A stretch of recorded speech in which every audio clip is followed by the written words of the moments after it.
আচ্ছা, আমরা আজকে এনকে নিউজের পক্ষ থেকে এসেছি। এখানে দেখছি ইন্টারন্যাশনাল বুক ফেয়ার অনুষ্ঠানে এখানে উপস্থিত আছেন একটা অরাজনৈতিক সংগঠনের নেতৃত্বরা। তাদের মধ্যে উপস্থিত আছেন আলাদি ফাউন্ডেশনের চেয়ারম্যান মাননীয় আহসানুল বারী সাহেব, আলাদি ফাউন্ডেশনের সেক্রেটারি মাননীয় শহীদুল্লাহ সাহেব, আরও দক্ষিণ চব্বিশ থেকে শুরু করে আরও অন্যান্য যে 24 থেকে শুরু করে এসছেন দেখছি। আমরা একটু এনকে নিউজের পক্ষ থেকে আমাদের এই no CA, no MPR, no NRC, এই যে ব্যানারগুলো আপনারা তুলে ধরছেন, আমরা এর নিয়ে আলাদি ফাউন্ডেশনের চেয়ারম্যান মাননীয় আহসানুল বারী সাহেবের কাছে কিছু প্রশ্ন করছি। কথা হচ্ছে যে আপনারা যে এনআরসি এবং এমপিআর বা সিএ এটা নিয়ে যে দেশ জুড়ে একটা উত্তাল অবস্থা পড়েছে এখন বর্তমানে, কেন্দ্র সরকার অটল অবস্থা দাঁড়িয়ে আছে যে না, এনআরসি হবেই, এমপিআর হবে, সিএ হবে, এবং একটা তাদের উদ্দেশ্য অন্যরকম দেখছি। সারা নিয়ে সারা দেশ জুড়ে একটা উত্তাল অবস্থা হচ্ছে এবং বিভিন্ন মানে রাজনৈতিক সংগঠন তারা কিন্তু এর প্রতিবাদ করছে, অরাজনৈতিক সংগঠনগুলো এর প্রতিবাদ করছে। আপনারা তো একটা অরাজনৈতিক সংগঠন আলাদি ফাউন্ডেশন, আপনাদের কি মতামত এটা নিয়ে এটা যদি খুলে বলেন? তাহলে আপনারা জানেন, আমরা যে দেশে বসবাস করি এই ভারতবর্ষ একটা সেকুলার স্টেট, ধর্মনিরপেক্ষ গণতান্ত্রিক রাষ্ট্র হিসেবে সারা পৃথিবীর কাছে মাথা উঁচু করে দাঁড়িয়ে আছে। ঠিক এই সময়ে এই পৃথিবীটা হচ্ছে সমগ্র মানুষের বাসস্থান। সেখানে আমাদের দেশের গৃহমন্ত্রী এবং প্রধানমন্ত্রী নাম নিতেও আমাদের লজ্জাবোধ করে। তারা নতুন করে আমাদের ঠিক করে দেবে, আমাদের নাগরিকত্বের প্রমাণ দিতে হবে। এই দেশ স্বাধীন করতে ভারতবর্ষের হিন্দু, মুসলমান, খ্রিস্টান, জৈন, শিখ, ইসাই সমস্ত ধর্মের মানুষের কুইন্টাল কুইন্টাল রক্ত গিয়েছে। সেই রক্তের বিনিময়ে এই দেশ স্বাধীনতা লাভ করেছে, আপনারা জানেন। তো তারপরে আজকের এই বিজেপি নামক একটা সরকার আমাদের দেশের কেন্দ্রে তারা ক্ষমতায় এসছে। জানি না তারা ক্ষমতায় কীভাবে এসছে। তারা তো আজকের এই সিএ এর মতো একটা নোংরা কানুন এনে ভারতবর্ষের টোটাল নাগরিকদেরকে সারা বিশ্বের দরবারে প্রশ্নের চিহ্ন হিসেবে তুলে দিচ্ছে। ভারতবর্ষের নাগরিকদের, আমাদের আত্মসম্মান আছে, এই দেশের প্রতি আমাদের বলিদান আছে, প্রত্যেকটা নাগরিকের আত্মসম্মান আছে। আমরা এই দেশের নাগরিক। আজকের এরা ঠিক করে দেবে আমরা এই দেশের নাগরিক কিনা। কে ওরা? ওরা তো সারা জীবন আমরা জানি শ্যামাপ্রসাদ মুখার্জি থেকে শুরু করে এই বিজেপির যারা প্রতিষ্ঠাতা, তারা ইংরেজদের দালালি করেছিল। ইংরেজদের কাছে মুচলেখা দিয়ে বলেছিল যে আমরা স্বাধীনতা আন্দোলনের বিপক্ষে, ভারতবর্ষের নাগরিকরা যারা স্বাধীনতা আন্দোলন করছে। তো আজকে তাদের সেই তৈরি করা কানুন আমরা কোনো মতেই মানব না এবং কোনো মতেই মানছি না। এবং আমরা দাবি করছি অবিলম্বে আমাদের পার্লামেন্টে নূতন করে বিল এনে এই সিএ প্রত্যাহারের বিল এনে এই আইনকে প্রত্যাহার করতে হবে। এটা মূলত আজকের আমাদের দাবি নিয়ে আমরা প্ল্যাকার্ড নিয়ে আল-হাদি ফাউন্ডেশনের পক্ষ থেকে আমরা এখানে প্রতীকী প্রতিবাদ আমরা জানাচ্ছি। আচ্ছা, থ্যাংক ইউ।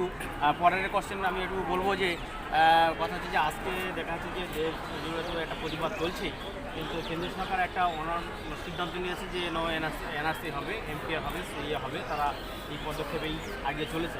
কিন্তু কথা হচ্ছে তার সাথে সাথে একটা বার্তা দিচ্ছে যাতে কিনা তার সম্প্রীতি নষ্ট হচ্ছে। হিন্দু মুসলমানকে নিয়ে এটা ভাগাভাগি করার চেষ্টা করছে ওরা, জাতিগত পার্থক্য করতে চাচ্ছে যে হিন্দু মুসলমান সহযোগী আজকের সমস্ত ধর্ম আজকে মিলে আজকে স্বাধীনতার সূর্যোদয় দেখেছে এবং তার জন্য অনেক রক্তক্ষয় হয়েছে তাদের, অনেক মুসলিমদের, অনেক হিন্দুদের থেকে শুরু করে সবাই, জাতি ধর্ম নির্বিশেষে সবাই মিলে এটা কিন্তু স্বাধীনতা অর্জন করেছে।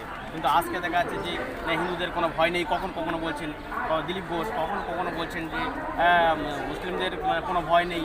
এটা মানে এই এনআরসি এভাবে হবে না, অন্যভাবে হবে, এমপিআর এভাবে হবে না, অন্যভাবে হবে, এর এই প্রয়োজন, সেই প্রয়োজন। এরা যে বিভিন্নভাবে মানুষকে ভুল একটা বার্তা দিয়ে একটা জায়গায় পৌঁছতে চাচ্ছে, ডিটেনশন ক্যাম্প তৈরি করে মানুষকে যে একটা মানে গৃহবন্দী করে রাখার একটা চেষ্টা করছে, তাদের যে কুপ্রচেষ্টা আজকে সারা ভারতবর্ষ জুড়ে তার একটা বিরাট একটা ঝড় উঠেছে, তার বিরুদ্ধে প্রতিবাদ উঠেছে। তা আপনারা এর বিরুদ্ধে কী বলবেন? এই জাতিগত পার্থক্য করছে এরা।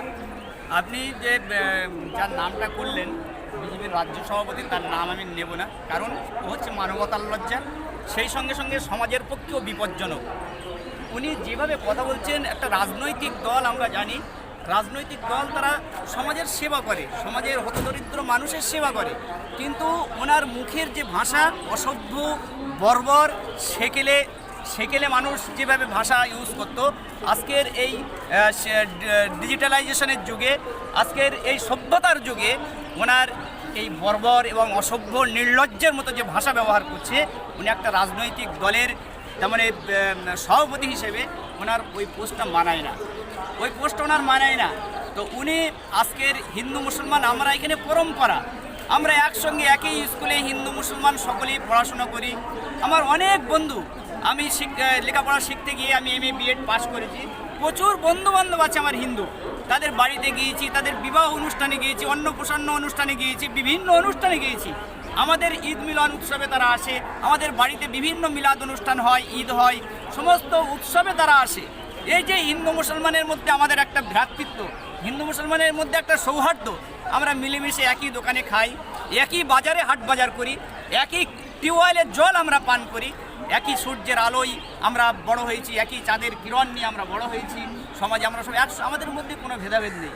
কিন্তু এই দেশের যে ধর্মনিরপেক্ষ চরিত্র অতি সম্মানের সঙ্গে আজকে বিশ্বের বুকে উজ্জ্বল দৃষ্টান্ত হিসেবে স্থাপন করছে, সেই চরিত্রকে ওরা হিংসা বিদ্বেষ ছড়িয়ে হিন্দু মুসলমানদের মধ্যে ডিভাইডেড করে এই ভারতবর্ষের মসনদে ওরা মসনদ দখল করতে চায়।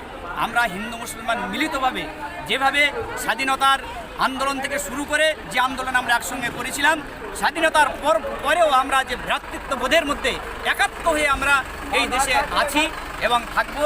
ওদের ওই নোংরা চক্রান্ত ষড়যন্ত্রকে আপনারা দেখছেন সকলেই ব্যর্থ করে দিয়েছে। দিল্লির শাহিনবাগ ব্যর্থ করে দিয়েছে, আপনার উত্তরপ্রদেশের শাহিনবাগ ব্যর্থ করে দিয়েছে, কলকাতা পাক সার্কাসের যে আন্দোলন হয়েছে, হিন্দু মুসলমান শিখ ইসাই খ্রিস্টান জৈন সকলে মিলেমিশে এই আন্দোলন শুরু করেছে। অতএব ওদের এই ষড়যন্ত্র যে কোনো মূল্যেই ভারতবর্ষের সম্মানিত নাগরিক, শিক্ষিত নাগরিক তারা ব্যর্থ করবেই, এটা আমরা পরিষ্কারভাবে বলছি। আচ্ছা, আমরা আলাদি ফাউন্ডেশনের সেক্রেটারি সাহেব বুঝতে আছেন, ওনার কাছে একটা প্রশ্ন নিয়ে যাবো। দেখা যাচ্ছে যে এই যে no CA, no MPR, no NRC বিরুদ্ধে আপনি যে একটা হ্যান্ডবিল মানে ধরে আছেন, একটা সিম্বল ধরে আছেন, তো কথা হচ্ছে যে এনার বিরুদ্ধে তো আপনার একটা নিশ্চয়ই প্রতিবাদ আছে, যেগুলো নো লেখা আছে। তো কথা হচ্ছে যে এই যে বিজেপি যে পদক্ষেপ নিয়েছে যে NRC হবেই, তো এর সুদূরপ্রসারী কতটা হবে বলে মনে হয়? তাদের বাস্তবায়িতটা এটা কতটা হবে বলে মনে হচ্ছে আপনার? ধন্যবাদ। দেখুন, আমরা ভারতবর্ষে বসবাস করি, আপনারা ভালোভাবে জানেন যে দেশ যখন স্বাধীন হয় তখন আমাদের মুসলমানরাও যেমন আন্দোলনে সামিল হয়েছিল, হিন্দুরাও সামিল হয়েছিল। তো উভয়ের রক্তের দ্বারাই কিন্তু আমাদের দেশ স্বাধীন হয়েছে। কিন্তু এখন এক প্রকার লোক রয়েছে, তারা কিন্তু চাইছে যে ধর্মের নিরীক্ষে তারা নিজেদের মধ্যে যে আমাদের সাম্প্রদায়িক সম্প্রীতি রয়েছে সেই ঐক্যটাকে তারা নষ্ট করতে চাইছে। অ্যাকচুয়ালি তাদের একটা এজেন্ডা রয়েছে, সেটা হচ্ছে আমরা জানি যে আদিকালের হিন্দুদের যে একটা ভাগ ছিল, ওদের ব্রাহ্মণ, ক্ষত্রিয়, বৈশ্য এবং শূদ্র, সেই প্রথাটাকে তারা চালু করার চেষ্টা করছে। তারা হচ্ছে এক শ্রেণীর লোক রয়েছে, হয়তো তারা 10% বা 2% হয়তো ব্রাহ্মণ থাকবে, বাকিদেরকে প্রত্যেককে তারা শূদ্র করার যে পরিকল্পনা, ওরা কিন্তু অ্যাকচুয়ালি যে বলছে মুসলমানদেরকে দেশ থেকে হটাবো, সেটা কিন্তু তাদের প্ল্যান নয়। তাদের যদি সেটাই প্ল্যান হতো তাহলে আসামে এত লক্ষ 17 লক্ষ আপনার হিন্দুকে তারা কিন্তু ডিটেনশন ক্যাম্পে পাঠাতেন না। তাহলে সেই হিসাবে তাদের কিন্তু টোটালটাই হচ্ছে তাদের প্ল্যান পরিকল্পনা হচ্ছে যে তাদের যে পুরানো যে ওদের এজেন্ডা, বিশেষ করে RSSের যে এজেন্ডা রয়েছে, সেই এজেন্ডা অনুযায়ী তারা এক শ্রেণীর মানুষ বা বাকি সমস্ত মানুষদেরকে তারা শোষণ করার জন্য, তাদের যে শূদ্র হিসাবে তাদেরকে পরিচিত করার জন্যই তাদেরকে এখন আপাতত ডিটেনশন ক্যাম্পে পাঠিয়ে তাদেরকে হয়তো পরবর্তীতে হয়তো যে CA বিল বলছেন, CA বিলে তারা বলছেন যে যারা 2014 সালের আগে এসছে তাদেরকে নাগরিকত্ব দেবে, কিন্তু আদৌ সেটা দেবে কিনা কোনো কতদিন পরে দেবে সেটা কিন্তু তারা উল্লেখ করেনি। আর যদিও সেটা দেয়, একজন হয়তো দেখা গেল যে সে NRCতে অ্যাপ্লাই করলো, NRCতে অ্যাপ্লাই করার পরে দেখা গেল তার NRCতে নাম এলো না, তাহলে তাকে আবার নাগরিকত্বের জন্য তাকে আবার শরণার্থী হিসাবে তাকে কিন্তু অ্যাপ্লাই করতে হয়েছে। তাহলে একই মানুষকে দুবার অ্যাপ্লাই করতে হচ্ছে, তখন তো সে আবার অন্য বিপদেও তাকে ফেলে দিতে পারে। তাই এই সব যে চক্রান্ত, সেই চক্রান্তের বিরুদ্ধে আমরা লড়ছি এবং লড়ে যাব, এটাই আমাদের দৃঢ় প্রতিজ্ঞা। Thank you. আমরা দেখতে পাচ্ছি যে আলাদি ফাউন্ডেশনের চেয়ারম্যান সাহেব যিনি বললেন, আমাদের থেকে পরিষ্কারভাবে বুঝতে পারছি যে ইনি মানে no CA, no MPR, no NRC অর্থাৎ কেন্দ্র সরকার যে পদক্ষেপ, এই পদক্ষেপের তীব্র নিন্দা করছেন এবং তারা যে প্রতিধাবিত হচ্ছে আস্তে আস্তে, তাদের যে একটা জাতিগত বৈষম্য তৈরি করছে এবং সম্প্রীতি নষ্ট করছে। সব জাতি ধর্ম নির্বিশেষে যে এই সুন্দর ভারতবর্ষ, সবার মানে প্রচেষ্টায় আজকে যে স্বাধীনতা অর্জন, সেই স্বাধীনতা স্বাধীনতা অর্জনে সেই সুন্দর ভারতবর্ষ অর্থাৎ নানা জাতি, নানা ভাষা, নানা পরিধান এর মাঝখানে রয়েছে। বড় বড় মনীষীরা সে কথা বলে গেছেন। আজকে যে বিজেপি মানে সরকার আজকের যে সমস্ত মানে সেই মনীষীদের কথাবার্তাগুলো আজকে তারা ধূলিসাৎ করে দিতে যাচ্ছেন, মানে সম্পূর্ণ বিপর্যস্ত করে দিতে যাচ্ছেন। একের পর এক সেই পদক্ষেপ তার উল্টো দিকে বইতে হচ্ছে। তার উজ্জ্বল মানে দৃষ্টান্ত হিসাবে আমাদের আলাদী ফাউন্ডেশনের চেয়ারম্যান তিনি তাদের মানে সেই বিজেপি সরকার যে পদক্ষেপ তাকে ধিক্কার জানাচ্ছেন। এবং সাথে সাথে আমাদের সেক্রেটারি সাহেবও তাই বললেন যে না, এখানে কোনো রকমের এনআরসি এমপিআর সিএ চলবে না, কারণ ভারতবাসীরা হিন্দু মুসলমানকে যতই মানে আলাদা করতে চাক বিজেপি সরকার, কিন্তু কেন্দ্রীয় সরকার কিন্তু ভারতবাসীরা এত বোকা নয় যে তারা আলাদা হয়ে যাবে, তারা নিজেদের মধ্যে দ্বন্দ্ব তৈরি করবে। তারা এক আছেন এবং এক থাকবেন এবং ভবিষ্যতে এক থেকে তারা এক ছাতার তলায় থেকে তারা এই আন্দোলন করবেন এনআরসি সিএ এবং এমপিআরের বিরুদ্ধে। কোনো কাউকে ডিটেনশন ক্যাম্পে তাদের যেতে দেবে না। আর তাদের এই প্রতিজ্ঞা নিয়ে তারা আজকের এই রাস্তাঘাটে যেখানে সেখানে তারা প্রতিবাদ আন্দোলন গড়ে তুলছেন এবং এই প্রতিবাদ আন্দোলনের আশা করি এদের মানে সফলতা অর্জন করবেন, এই তাদের উদ্দেশ্য এবং সেই উদ্দেশ্য নিয়ে তারা আগে চলেছেন। থ্যাংক ইউ, ধন্যবাদ। এনকে নিউজ, আমার সাথে ক্যামেরায় আমি মানে আবুল ফারাহ।